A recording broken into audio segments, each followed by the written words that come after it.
शेवगाव तालुक्यातील कांबे येथील शेतकरी नशीर शेख यांना आणि त्यांच्या कुटुंबियांना शेतीच्या किरकोळ वादातून शुक्रवार दिनांक 21 रोजी 10:30 वाजल्याच्या सुमारास गावातीलच अलीम बनोमिया शेख आणि 2 अनोळखी व्यक्तींनी शेतीच्या किरकोळ कारणामुळे नशीर शेख यांच्यासह कुटुंबियातील महिलांना जबर मारहाण करून नशीर शेख यांना राहत्या घरातून बळजबरीनं चारचाकी वाहनातून अपहरण करून अज्ञात ठिकाणी नेऊन लाथाबुक्क्यांनी आणि लाकडी दांड्यानं आणि डोक्यात दारूच्या बाटल्या फोडून रक्तबंबाळ होईपर्यंत बेदम मारहाण करून रक्तबंबाळ अवस्थेत शेवगाव पाथर्डी रोडवर अपरात्री अज्ञातस्थळी सोडून देऊन मारेकरी निघून गेले असल्याची फिर्याद जखमी नशीर शेख यांचा मुलगा अजीम नशीर शेख यांनी शेवगाव पोलिसात दिली असून आरोपी अलीम बनोमिया शेख यांच्यासह 2 साथीदारांवर भारतीय दंड संहिता कलम 452, 365, 367, 34, 323 अंतर्गत शेवगाव पोलीस स्टेशनमध्ये गुन्हा दाखल करण्यात आला असून सदर घटनेचा पुढील तपास शेवगाव पोलीस स्टेशनचे पोलीस उपनिरीक्षक अमोल पवार हे करत आहेत।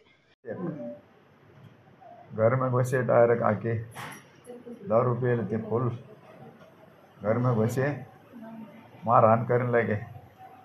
मुझे पकड़े, छोकरे को भाई आदमी पकड़े, छोड़ा चाड़ी हुए तक हमारा छोकरा हाथ में से सट के भाग के बाहर गया। मुझे चाकू बताए, बैठ गाड़ी बोले नाम का करके देता कि नहीं देता। गाड़ी में बैठाए मुझे, वह आदमी को छेड़छाड़ करे।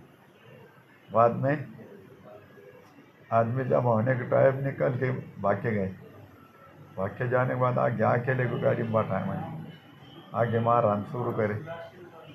मारहान शुरू करके आगे 4 जन हुए, 2 भाई ने वो 2 गाड़ी में वाले 4 जन ने मुझे मिल के गाड़ी खड़े करके मारे, सिर में मारे,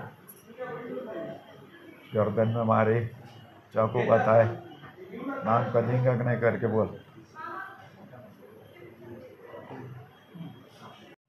मेरा नाम शेख करिश्मा नशीर। रात के 10:30 बजे हमारे घर में आलिम शेख और 2 गुंडे लेकर आए थे और हमें फिरोज का नाम बोलकर हमने दरवाज़ा खोले। फिरोज का नाम बोले तो घर में घुसकर पहले मेरे भाई को मारे, बाद में मेरे बाप को बाहर ले जाकर नीचे गिराकर गाड़ी में उठा के लेके गए।